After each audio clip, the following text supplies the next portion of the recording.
जब जुल्फे तेरी कंवरियों का दिल मचले। ये कहानी है पुराने दौर की एक ऐसी सुरों की मलिका की जो हिंदुस्तानी क्लासिकल म्यूजिक की महारानी थी। अपनी मीठी आवाज के जादू से उसने न सिर्फ हिंदुस्तान बल्कि पूरी दुनिया को अपना दीवाना बना लिया। ये मेरा दिल यार का दीवाना।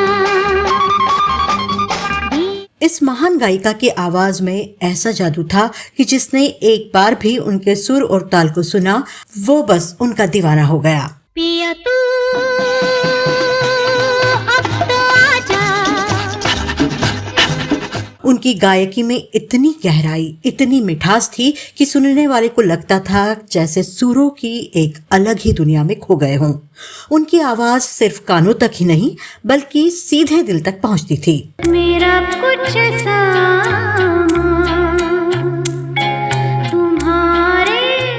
जब वो गाने लगती तो ऐसा लगता जैसे हर नोट, हर स्वर में एक अलग एहसास, एक अलग कहानी छुपी हो। उनकी संगीत साधना का असर ऐसा था कि लोग बस उन्हें सुनते रहना ही चाहते थे। चुरा लिया है तुमने जो दिल को, नजर नहीं। अरे लेकिन क्या आप जानते हैं कि इस गायिका को अपनी बड़ी बहन के रिजेक्ट किए हुए गानों से संतोष करना पड़ता था और बाद में उन्हीं गीतों से इतनी शोहरत मिली कि वो अपनी बहन को पीछे छोड़ते हुए नंबर 1 की कुर्सी पर जा पहुंची। तू है वही दिल ने जिसे अपना कहा, तू है जहां। क्या आप सोच सकते हैं कि ये गायिका अपनी बड़ी बहन के नौकर के प्यार में ऐसी पागल हो गई कि पूरे परिवार से बगावत कर घर छोड़कर भाग गई। और जिस शख्स के लिए इन्होंने अपने परिवार की इज्जत को दांव पर लगा दिया, उसी ने क्यों इन्हें गर्भवती हालत में आधी रात को 2 मासूम बच्चों के साथ मारपीट करके घर से निकाल दिया।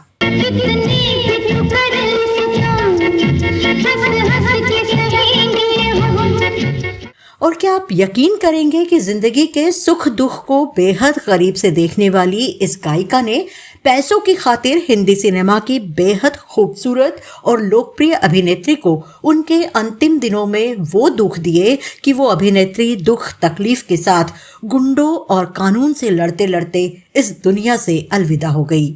उन्हें जितनी शोहरत और कामयाबी हासिल हुई, उनकी निजी और पारिवारिक जिंदगी उतनी ही उतार चढ़ाव और विवादों से घिरी रही। इतना ही नहीं, उन्होंने अपने रवैये और बर्ताव से फिल्म इंडस्ट्री की कंट्रोवर्सी क्वीन का टैग भी अपने नाम कर लिया था। बच के रहना रे बाबा, बच के रहना रे, बच के रहना रे बाबा, कुछ पे नजर है। उन पर हिंदी फिल्म इंडस्ट्री की एक मशहूर सिंगर के संगीतकार पति को सरेआम बेइज्जत कर उनको स्टूडियो से बाहर निकलवा देने का भी इल्जाम लगा। कजरा मोहब्बत वाला अखियों में ऐसा डाला, कजरे ने ले। पूरी दुनिया में मशहूर और करोड़ों की मालकिन इस गायिका ने आखिर क्यों अपनी मुस्लिम बहू पर ऐसे जुल्म किए जिनके बारे में सुनकर लोगों के होश उड़ गए। 2 लफ्जों में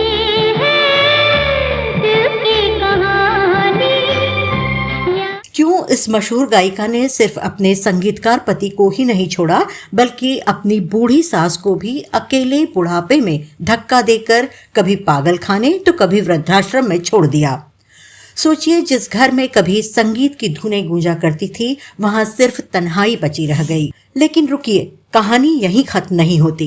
क्या आप जानते हैं कि उनकी जिंदगी में ऐसा क्या हुआ कि उनके पति, जवान बेटे और बेटी तीनों की मौत उनकी आंखों के सामने हो गई और वह चाहकर भी कुछ नहीं कर पाई। आखिर ऐसी क्या मजबूरी थी जो उन्हें बस देखना पड़ा और सहना पड़ा। रोज रोज आँखों जिंदगी के सफर में सफलता हासिल करने के लिए इस मशहूर गायिका ने क्यों अपनाए हर तरीके, साम दाम दंड और भेद। आखिर क्या मजबूरी थी, क्या था वो सपना जिसके लिए उन्होंने हर हद पार करने का फैसला किया। मुझको हुई ना खबर, चोरी चोरी छुप छुप कर। क्यों इस गायिका को अपनी जिंदगी में हमेशा दुख तकलीफ में अपना जीवन गुजारना पड़ा। क्या किस्मत ने की थी इस अदाकारा के साथ दगाबाजी, या भगवान ने किया ऐसा कठोर इंसाफ जिसकी कभी भी किसी को भी उम्मीद नहीं थी? कौन थी वो गायिका जिसने अपने जीवन में 2 शादियां की, 3 बच्चों को जन्म दिया और तलाक के बाद भी समाज की पारंपरिक मर्यादाओं की परवाह किए बिना अपनी राह चुनी? कैसे उम्र के बढ़ने के बावजूद उन्होंने खुले दिल से लिव इन जैसे रिश्तों को अपनाया और अपनी शर्तों पर जीवन जिया? क्यों बार बार अपना जीवन साथी बदलने के बावजूद वो रह गई अपनी निजी जिंदगी में बिल्कुल अकेली? और कैसे उन्होंने अपने आचरण और व्यवहार से फिल्म इंडस्ट्री की सबसे कंट्रोवर्शियल शख्सियत का दर्जा हासिल कर लिया था? जानेंगे और भी बहुत कुछ, बस आप बने रहिए हमारे साथ। दोस्तों नमस्कार, आप देख रहे हैं ड्रामा सीरीज भारत और मैं हूं मनीषा व्यास खन्ना। अब तक तो आप समझ ही गए होंगे कि आज हम इस वीडियो में किसकी बात कर रहे हैं। जी हाँ, सुरों की मलिका और भारत ही नहीं दुनिया भर में सबसे ज्यादा गाने गाकर नंबर 1 की कुर्सी हासिल करने वाली आशा भोसले की।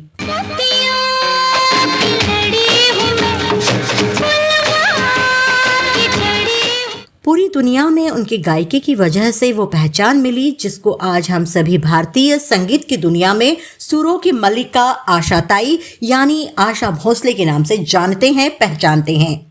कौन थी आशा भोसले? क्या मराठवाड़ा के भोसले राजघराने से था उनका रिश्ता? किस मशहूर संगीतज्ञ परिवार से था इनका ताल्लुक? और क्या थे इनकी जिंदगी के विवाद? अब किस हाल में हैं और क्या कर रही हैं आशा भोसले? ये सब कुछ जानने से पहले आइए एक नजर डाल लेते हैं उनके शुरुआती जीवन पर। फिर आगे कुछ नहीं देखा नजारों में तुम। सुरों की मल्लिका आशा भोसले का जन्म 8 सितंबर 1933 को महाराष्ट्र के सांगली में एक मराठी परिवार में हुआ था। शुरुआत में उनका नाम था आशा दीनानाथ मंगेशकर।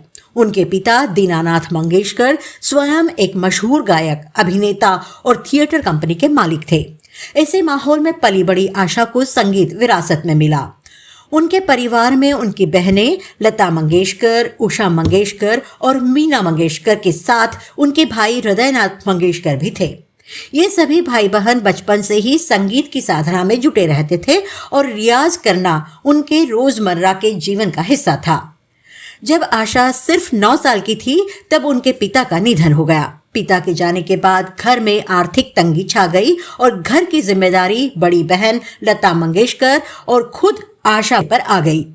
उनके पिता दीनानाथ मंगेशकर के एक अच्छे दोस्त थे मास्टर विनायक, जो मशहूर अभिनेत्री नंदा जी के पिता थे। उन्होंने मंगेशकर परिवार की बहुत मदद की। मास्टर विनायक की हिंदी सिनेमा जगत में अच्छी पहचान थी, इसलिए उन्होंने लता और आशा दोनों के लिए काम ढूंढने की कोशिश की। इसी वजह से नन्ही आशा को सिर्फ 10 साल की उम्र में साल 1942 में मराठी फिल्म माझा बाळ में एक गाना गाने का मौका मिल गया।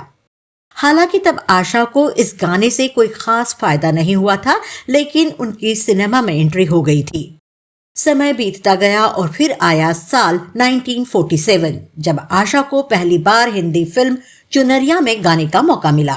मेरी लड़ गई हाय हाय हाय हाय हाय हाय रे। ये उनके करियर के लिए एक महत्वपूर्ण मोड़ था। इसके बाद साल 1949 में हिंदी फिल्म रात की रानी में आशा ने पहली बार बतौर सोलो गायिका गाना गाया। 2 4 इधर 2 4 उधर 2 4 इधर 2 4 उधर। हालांकि उनकी बड़ी बहन लता मंगेशकर उस समय तक गाने की दुनिया में उनसे काफी आगे निकल चुकी थीं, लेकिन इसके बावजूद आशा और लता दोनों बहनें अपने पूरे परिवार को एक साथ जोड़कर रख रही थी और अपनी मेहनत तथा लगन से अपने परिवार की जरूरतों को पूरा करने में जुटी हुई थीं।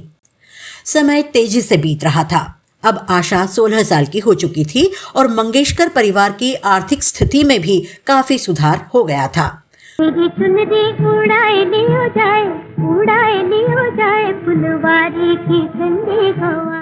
पूरा परिवार खुशहाल था, लेकिन शायद खुशियां इस परिवार के नसीब में ज्यादा दिन नहीं टिकने वाली थी। दरअसल आशा का दिल घर के ही एक नौकर यानी उनकी बड़ी बहन लता मंगेशकर के सेक्रेटरी गणपत राव भोंसले पर आ गया था। ये मोहब्बत चोरी छिपे परवान चढ़ने लगी।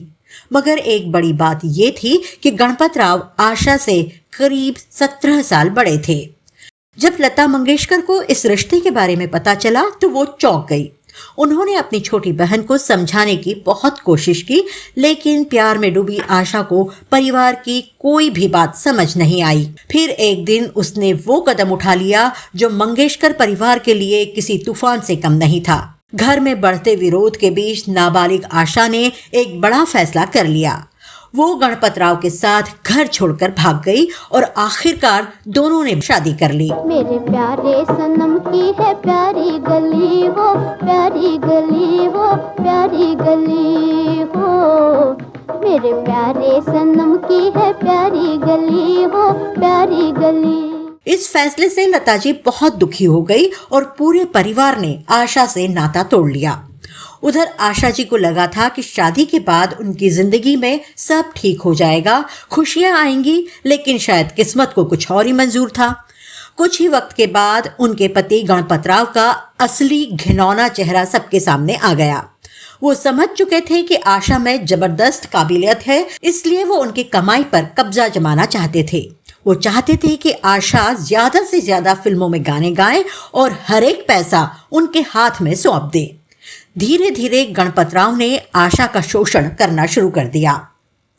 वो आशा की मर्जी के खिलाफ उनके कामकाज की देखरेख करने लगे। पैसों की भूख में उन्होंने आशा को दिन रात गाने के लिए मजबूर किया, उन्हें प्रताड़ित करने लगे। किस्मत की मारी आशा अपने पति की जबरदस्ती की वजह से दिन भर स्टूडियो दर स्टूडियो दौड़ती रहती। एक दिन में 5-6 गाने रिकॉर्ड करने लगी। इतनी मेहनत के बाद जब थक हार कर घर लौटती तो वहां भी चैन नहीं मिलता। घर के सारे काम, खाना बनाना सब उसी के जिम्मे था। अगर कभी देर हो जाती तो गणपत राव उस पर शक करने लगते। धीरे धीरे उनकी बेरहमी बढ़ती गई। वो आशा को कभी भी साज सिंगार तक नहीं करने देते थे। आशा अपने पति के हर जुल्म को चुपचाप सह रही थी। लेकिन बात यहीं नहीं रुकी। अब गणपत राव ने गाली गलौज और मारपीट भी शुरू कर दी। वो सब कुछ अकेले सह रही थी, किसी से कुछ कह भी नहीं सकती थी, क्योंकि उसने घर से भागकर शादी की थी। कहते हैं गणपत राव भी आशा को उनके किसी भी सगे संबंधी से बात तक नहीं करने देते थे। बेचारी आशा सब कुछ चुपचाप सहती रही। हमें छोड़ के न जाना, हमें छोड़ के न जाना, हुआ दिल का निशाना, देखो मौसम है सुहाना, दिल तोड़ के न जाना, हमें छोड़ के न जाना। दिल तोड़ने वाला दौर था, लेकिन फिर भी आशा ने 40 के दशक से 50 के दशक में खूब गीत गाए, पर अफसोस इन गीतों से उन्हें कोई बड़ा फायदा नहीं मिला। वजह यह थी कि उस जमाने में हिंदी सिनेमा में शमशाद बेगम, गीता दत्त और उनकी ही बड़ी बहन लता मंगेशकर का दबदबा था। हीरोइनों की आवाज बनने का मौका उन्हीं को मिलता था और हर म्यूजिक डायरेक्टर की पहली पसंद भी वही थी। ऐसे में भला आशा को कहां से बड़ा ब्रेक मिलता। तो हुआ ये कि आशा भोसले को वो गाने मिलने लगे जिन्हें बाकी टॉप की सिंगर्स ठुकरा देती थीं, या फिर बी ग्रेड और सी ग्रेड फिल्मों में गाने का मौका मिलता। लेकिन आशा ने कभी किसी गाने से इनकार नहीं किया। इसी मेहनत और जज्बे की वजह से उन्होंने 40 और 50 के दशक में 800 गाने गा डाले।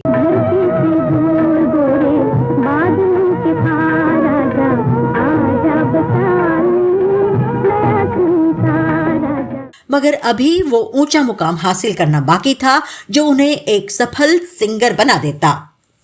आशा हर तरफ से मुश्किलों से घिरी हुई थी, लेकिन ऐसे वक्त में उनकी जिंदगी में संगीतकार ओपी नैयर साहब की एंट्री हुई।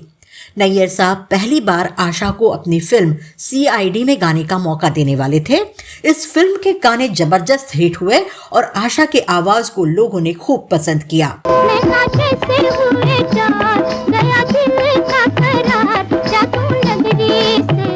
इसके बाद 1957 में ओपी नैयर ने एक बार फिर आशा को फिल्म नया दौर में गाने का मौका दिया। जब जब सुल्फे तेरी कवारियों का दिल मचले, कवारियों का दिल। कहा कहा जाता है कि यह पहली फिल्म थी जिसमें आशा ने लीड एक्ट्रेस पर फिल्माए गए सभी गाने गाए थे। मांग के साथ तुम्हारा मैंने मांग लिया संसार। इस फिल्म के कामयाबी के साथ ही आशा भोसले की किस्मत भी चमक गई।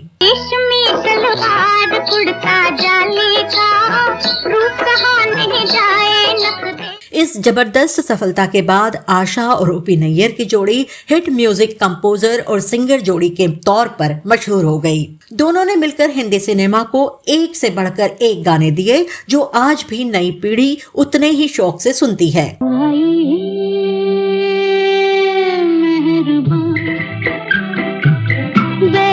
आशा जी की जिंदगी कामयाबी की ऊंचाइयों पर पहुंच रही थी, लेकिन उनकी निजी जिंदगी बिखरती जा रही थी। साल 1959 में एक दिन दोनों के बीच झगड़ा हुआ। हद तो तब हो गई जब कुछ महीनों की गर्भवती आशा को, जो तीसरी बार मां बनने वाली थी, उनके 2 छोटे बच्चों के साथ रात के अंधेरे में घर से निकाल दिया गया। आशा पर दुखों का पहाड़ टूट पड़ा। वो पूरी तरह असमंजस में थी, अब जाए तो जाए कहां, क्योंकि गणपत राव से शादी के लिए उन्होंने पहले ही अपने परिवार और रिश्तेदारों से नाता तोड़ लिया था। लेकिन हालात की परवाह किए बिना उन्होंने फैसला किया कि वो अपने मायके वापस जाएंगी। आखिरकार आशा फिर से मंगेशकर परिवार के पास लौट आई। उनकी हालत देखकर सभी का दिल पसीज गया। भले ही परिवार उनसे नाराज था, लेकिन उनके साथ हुए इस बर्ताव को देखकर सबने उन्हें अपना लिया। आखिरकार साल 1960 में आशा का गणपत राव भोसले से तलाक हो गया और उन्होंने एक नई जिंदगी की शुरुआत की। आशा अपने घर लौट आई थी, सब कुछ ठीक हो रहा था, लेकिन फिर से घर में बवाल मच गया। दरअसल तलाक के बाद आशा भोसले एक बार फिर ओपी नैयर के प्यार में पड़ गई थी और ये बात लता मंगेशकर को पता चल गई थी। अब दिक्कत ये थी कि ओपी नैयर पहले से शादीशुदा थे और 4 बच्चों के पिता थे, लेकिन वही इंसान थे जिन्होंने आशा को हिंदी सिनेमा में उनकी असली पहचान दिलाई थी। एक परदेसी मेरा दिल ले गया, जाते जाते मीठा मीठा हम। आशा और ओपी नैयर के बीच नजदीकियां इतनी बढ़ गई कि आशा उनके साथ लिव इन में रहने लगी। लता मंगेशकर इस फैसले से बेहद नाराज हो गई और उनकी नाराजगी ने बहनों के बीच दूरियां पैदा कर दी। आशा पहले भी प्यार में धोखा खा चुकी थी, लेकिन अब फिर से उसी रास्ते पर चल पड़ी थी। हुजूरे वाला जो हो इजाजत तो हम ये सारे जहां। एक खास बात यह थी कि जिस गणपत राव भोसले से आशा जी को इतना तिरस्कार और प्रताड़ना मिली, उनका सरनेम उन्होंने हमेशा अपनाए रखा। हालांकि इंडस्ट्री में चर्चा थी कि गणपत राव भोसले महाराष्ट्र के मशहूर भोसले राज परिवार से ताल्लुक रखते थे, इसलिए आशा जी भी अपना सरनेम वही रखती थी। लेकिन ये कोरी अफवाह थी। दरअसल 2 कारणों से आशा जी ने अपना सरनेम नहीं बदला। पहली वजह यह रही कि जिन दिनों उन्हें कामयाबी मिलनी शुरू हुई, उस समय उनका तलाक नहीं हुआ था और इंडस्ट्री में वो आशा भोसले के तौर पर ही मशहूर हो गई थी। दूसरी वजह यह बताई जाती है कि आशा जी अपनी पहचान अपनी बड़ी बहन से अलग रखना चाहती थी। बहरहाल वजह जो भी रही हो, आशा भोसले और ओपी नैयर की जोड़ी फिल्म इंडस्ट्री में जबरदस्त कामयाबी के झंडे गाड़ रही थी। ये है रेशमी जुल्फों का अंधेरा ना घबरा। उनका रिश्ता करीब 16 साल तक चला, जिसे समाज ठीक नहीं मानता था। दोनों ने कभी शादी नहीं की क्योंकि ओपी नैयर की पहली पत्नी ने उन्हें तलाक नहीं दिया था।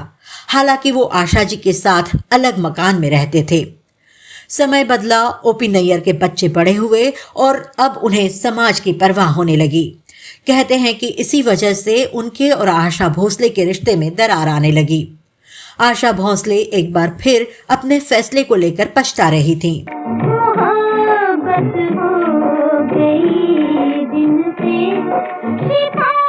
उसी दौरान फिल्म इंडस्ट्री में रॉयल्टी का विवाद भी जोरों पर था।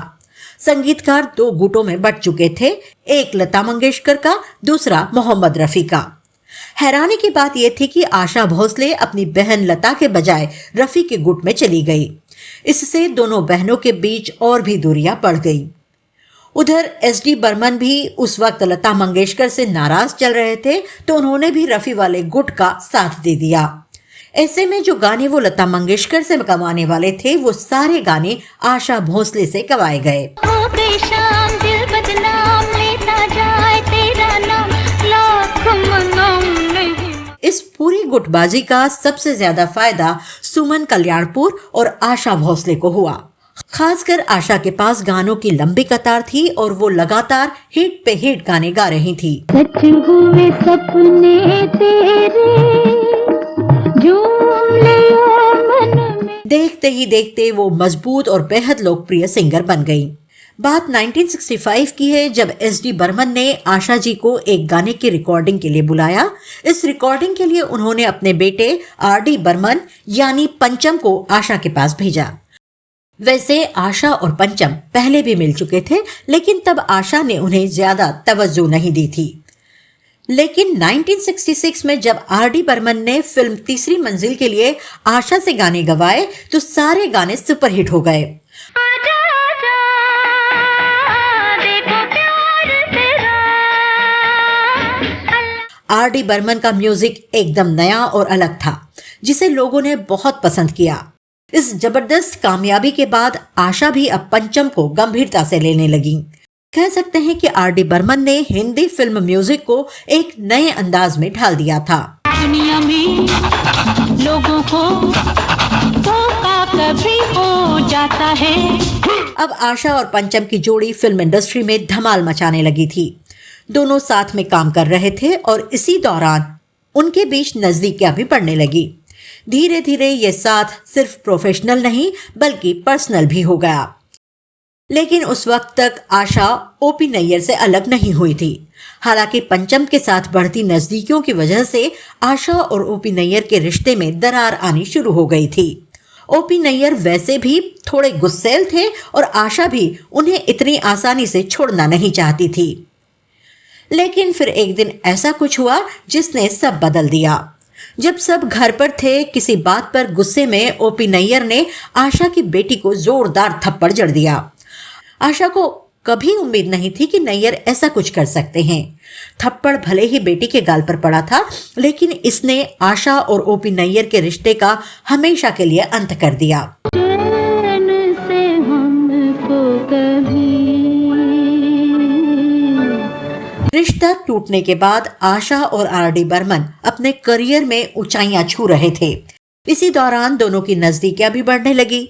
आर.डी. बर्मन तो दिल ही दिल में आशा से बेहद प्यार करने लगे थे, लेकिन कहने की हिम्मत नहीं जुटा पा रहे थे।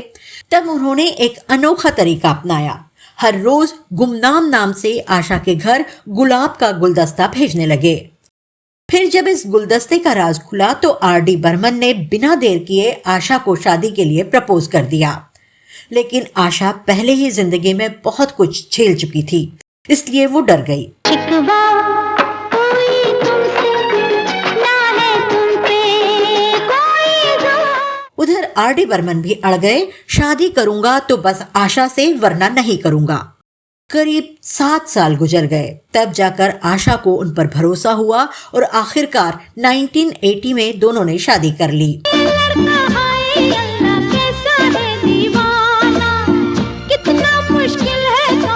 लेकिन आर.डी. बर्मन की माँ इस शादी से बिल्कुल खुश नहीं थी। वजह, आशा उनसे 6 साल बड़ी थी, तलाकशुदा थी, 3 बच्चों की माँ थी और समाज की नजरों में बदनाम भी थी। फिर भी शादी के बाद आशा खुश थी, लेकिन शायद उनकी तकदीर में ये खुशी ज्यादा दिनों तक लिखी ही नहीं थी। समय बदला, संगीत का दौर बदला, नए कलाकार और नए संगीतकार उभरने लगे।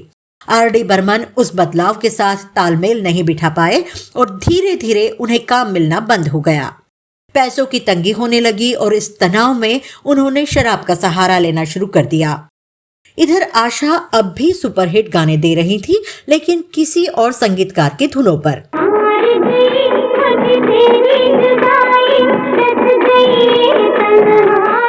उधर आर.डी. बर्मन शराब के नशे में अपनी जिंदगी को बर्बाद कर रहे थे और उस दौर में आशा भोसले ने भी उनसे दूरी बना ली थी। फिर वो दिन भी आया जब 1993 में आर.डी. बर्मन को हार्ट अटैक आया और वो हमेशा के लिए इस दुनिया को छोड़कर चले गए। हालांकि आखिरी वक्त में आशा जी उनके ज्यादा करीब नहीं थी, लेकिन उनकी मौत ने उन्हें अंदर तक तोड़ दिया। रोते हुए आशा ने कहा था, दुनिया ने एक महान संगीतकार खो दिया, लेकिन मैंने अपना पति खो दिया। मेरा पति बहुत बड़ा म्यूजिक डायरेक्टर था और हमेशा रहेगा। आर.डी. बर्मन के जाने के बाद आशा जी की जिंदगी एक बार फिर अकेलेपन में डूब गई। दोनों की कोई संतान नहीं थी और बाद में ये भी पता चला कि बर्मन साहब ने अपनी संपत्ति किसी को भी वारिस के रूप में नामित नहीं किया था। इसके बाद लोग उनके रिश्ते पर सवाल उठाने लगे। आर.डी. बर्मन के गुजर जाने के बाद आशा भोसले ने करीब 13 साल तक उनकी मां का पूरा ख्याल रखा, लेकिन फिर एक वक्त ऐसा आया जब उन्होंने उन्हें खुद से दूर कर वृद्धाश्रम भेज दिया, जहां उनकी देखभाल और इलाज हो रहा था। इसके बाद आशा भोसले ने भी हिंदी सिनेमा से दूरी बना ली थी, लेकिन फिर आया साल 1994 जब कई लोगों के कहने पर उन्होंने रंगीला फिल्म के गानों के साथ वापसी की थी।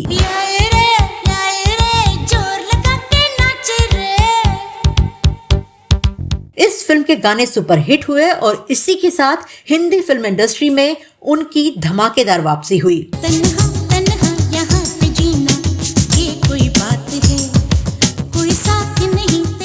फिर तो आशा भोसले ने एक बार फिर फिल्मों में सफलता के झंडे गाड़ने शुरू कर दिए।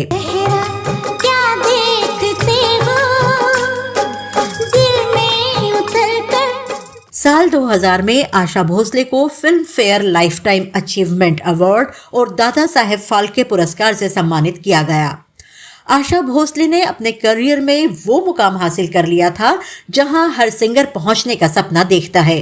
उम्र बढ़ रही थी, लोग सोच रहे थे कि अब शायद आशा जी फिल्मों के गानों से संन्यास ले लेंगी, लेकिन आशा तो आशा थी। संगीत से उनका जो प्यार था वो खत्म होने का नाम ही नहीं ले रहा था, इसलिए वो लगातार सुपरहिट गाने गा रही थी। हम लाख छुपाए प्यार मगर दुनिया को पता चल जाएगा। जब जिंदगी को थोड़ा सुकून से जीने की कोशिश करती, तभी एक और दुख उनके दरवाजे पर दस्तक देता। 2012 उनके लिए सबसे बड़ा दर्द लेकर आया। उनकी बेटी वर्षा ने अपनी जिंदगी खत्म कर ली। बताया जाता है कि वर्षा मानसिक रूप से परेशान थी। उन्होंने अपनी मां का तलाक देखा था, मां से दूर रही। शादी और तलाक जैसी चीजों ने उन्हें अंदर ही अंदर तोड़ दिया था। लेकिन आशा जी की मुश्किलें यहीं खत्म नहीं हुई। उनके अपने लोग एक एक कर उनका साथ छोड़ते गए। वर्षा की मौत के 3 साल बाद उनके बड़े बेटे हेमंत का भी कैंसर से निधन हो गया। ऐसा लग रहा था जैसे जिंदगी ने दुख देने की ठान ही ली थी। बेटी की मौत के बाद आशा जी विवादों में आ गई। कहा जाता है कि हेमंत की पहली शादी नाकाम रही थी, जिसके बाद उन्होंने दूसरी शादी एक मुस्लिम लड़की साजिदा से की थी। लेकिन आशा और साजिदा के रिश्ते कभी अच्छे नहीं रहे। कुछ सूत्रों के मुताबिक आशा जी अपनी बहू को पसंद नहीं करती थी और अक्सर उन्हें परेशान किया करती थी। बेटे की मौत के बाद तो बात इतनी बढ़ गई कि बहू को घर से निकाल दिया गया। साजिदा का कहना है कि 10 दिन के अंदर ही गुंडे भेजकर उन्हें घर से बाहर कर दिया गया। इस पूरे मामले को लेकर सोशल मीडिया पर आशा भोसले को भारी आलोचनाएं झेलनी पड़ी। आशा भोसले से जुड़े 2 बड़े विवाद काफी चर्चा में रहे हैं। पहला मामला मशहूर अदाकारा साधना जी से जुड़ा था। कहा जाता है कि मुंबई में आशा भोसले का एक घर था, जिसमें उम्रदराज हो चुकी गुजरे जमाने की टॉप एक्ट्रेस साधना जी रहती थी।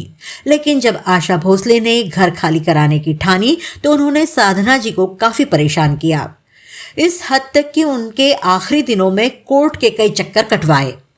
इस पूरी खींचतान के बीच साधना जी का निधन हो गया और लोगों ने इसकी जिम्मेदारी आशा भोसले पर डाल दी। कहा जाने लगा कि उनकी तकलीफों की वजह कहीं न कहीं आशा भोसले ही थी। दूसरा विवाद था मशहूर गायिका अनुराधा पौडवाल के साथ। अनुराधा उस दौर में तेजी से नाम कमा रही थी। उनकी आवाज को लोग पसंद कर रहे थे और लगातार सुपरहिट गाने गा रही थी। लेकिन ये बात आशा भोसले को रास नहीं आई। एक बार जब अनुराधा स्टूडियो में गाना रिकॉर्ड कर रही थी, तब उनके पति अरुण पौडवाल भी वहां मौजूद थे। आशा भोसले ने जैसे ही उन्हें देखा, गुस्से से तिलमिला उठी और कह दिया, जब तक ये आदमी यहाँ है मैं गाना रिकॉर्ड नहीं करूंगी। आशा भोसले उस वक्त आर.डी. बर्मन की पत्नी थी और इस गाने को आर.डी. बर्मन ही रिकॉर्ड कर रहे थे। मजबूरी में अनुराधा के पति को स्टूडियो से बाहर जाना पड़ा। इस तरह आशा भोसले ने अपनी नाराजगी अनुराधा पर नहीं बल्कि उनके पति पर निकाल दी। कहते हैं कि खुद मुश्किलों से भरी जिंदगी जीने के बावजूद आशा भोसले ने कई लोगों को भी ऐसी ही मुश्किलों में डाल दिया था। अगर आशा भोसले की उपलब्धियों की बात करें तो इतना कुछ है कि एक वीडियो में सब समेटना मुश्किल हो जाएगा, लेकिन इन कामयाबियों के पीछे कुछ कड़वी सच्चाइयां भी छुपी हुई हैं। लोग कहते हैं कि इस मुकाम तक पहुंचने के लिए आशा भोसले ने अपनी को सिंगर्स के खिलाफ गहरी साजिशें रची। उन पर आरोप लगे कि उन्होंने सुमन कल्याणपुर, हेमलता, अनुराधा पौडवाल, शारदा राजन और अलका याग्निक जैसी गायिकाओं से गाने छीन लिए। ये भी कहा जाता है कि आशा भोसले ने नए संगीतकारों के साथ ग्रुप बनाकर उभरती हुई गायिकाओं को आगे नहीं बढ़ने दिया। यहाँ तक कि उनकी अपनी छोटी बहन उषा मंगेशकर को भी उनसे आगे नहीं जाने दिया। इतना ही नहीं, कहा जाता है कि आशा भोसले ने अपनी सफलता के लिए ओपी नैयर का इस्तेमाल किया और बाद में आर.डी. बर्मन के साथ भी कुछ ऐसा ही किया। उस दौर के अखबारों और मैगजीन्स में भी इस तरह की खबरें छपी थी कि उन्होंने अपनी कामयाबी के लिए कई लोगों का सहारा लिया। कुछ लोग तो ये भी मानते हैं कि आशा भोसले लता मंगेशकर की कामयाबी से भी जलती थी और उनके साथ उनका रिश्ता हमेशा खट्टा मीठा रहा। फिल्म इंडस्ट्री में लता जी को सबसे कामयाब गायिका माना जाता था, लेकिन आशा जी ने अपने गाए सभी गानों को सूचीबद्ध करवाया और वो ऑफिशियली सबसे अधिक गीत गाने वाली गायिका बन गई। अब सवाल ये उठता है कि इन आरोपों में कितनी सच्चाई है और कितनी अफवाह। क्या सच में आशा भोसले ने संगीत की दुनिया में बने रहने के लिए हर तरह की राजनीति अपनाई या ये सिर्फ चर्चाएं हैं? इस पर आपकी क्या राय है, हमें कमेंट में जरूर बताइए। आशा भोसले न केवल संगीत जगत में अपनी मधुर आवाज के लिए जानी जाती हैं, बल्कि उन्होंने अपने नाम से एक अंतर्राष्ट्रीय रेस्टोरेंट श्रृंखला भी स्थापित की है। 2002 में दुबई के वाफी सिटी में पहला आशाज रेस्टोरेंट खोलने के बाद ये चैन अब 5 देशों में 14 स्थानों पर फैल चुकी है, जिनमें Dubai, Abu Dhabi, Bahrain, Kuwait, Qatar, Birmingham और मैनचेस्टर शामिल है। आशाज रेस्टोरेंट में उत्तर पश्चिम भारतीय व्यंजनों का समृद्ध मेन्यू उपलब्ध है, जिसमें tandoori kebab, dal makhani, butter chicken, Keralan chilli garlic prawns और केसर बिरयानी जैसे लोकप्रिय व्यंजन शामिल है। रेस्तरां की सजावट शाही भारतीय महलों की भव्यता को दर्शाती है, जो ग्राहकों को एक शानदार वातावरण प्रदान करती है। बर्मिंघम स्थित आशाज रेस्टोरेंट को मिशेलिन गाइड में भी शामिल किया गया है, जो इसकी उत्कृष्टता और गुणवत्ता का प्रमाण है। भारत में फिलहाल आशाज का कोई रेस्टोरेंट नहीं है, लेकिन यदि आप कभी इन देशों की यात्रा करें तो आशाज में भोजन का आनंद ले सकते हैं। आशा भोसले फिलहाल अपने बेटे आनंद के साथ मुंबई में रह रही हैं। वो कई म्यूजिक शोज में जज के तौर पर नजर आई हैं और सोशल मीडिया पर भी एक्टिव रहती हैं। कई बार उन्होंने अलग अलग चैनलों को इंटरव्यू भी दिए, लेकिन अब उन्होंने संगीत से दूरी बना ली है। तो दोस्तों, ये थी आशा भोसले की जिंदगी की कहानी, कामयाबी, संघर्ष और विवादों से भरी। अगर आपको आशा भोसले जी के बारे में कुछ खास पता है या आप उनकी जिंदगी को किसी अलग नजरिए से देखते हैं तो हमें कमेंट करके जरूर बताइए। आपको क्या लगता है, आशा भोसले एक मजबूत और जुझारू गायिका है या फिर अपने कर्मों की सजा पाने वाली हालात की मारी एक कलाकार? इसके अलावा आपको हमारा आज का शो कैसा लगा, ये भी हमें जरूर बताइए। आपके जवाबों का हमें बेसब्री से इंतजार रहेगा। अब दीजिए अपनी दोस्त और होस्ट मनीषा व्यास खन्ना को इजाजत। नमस्कार।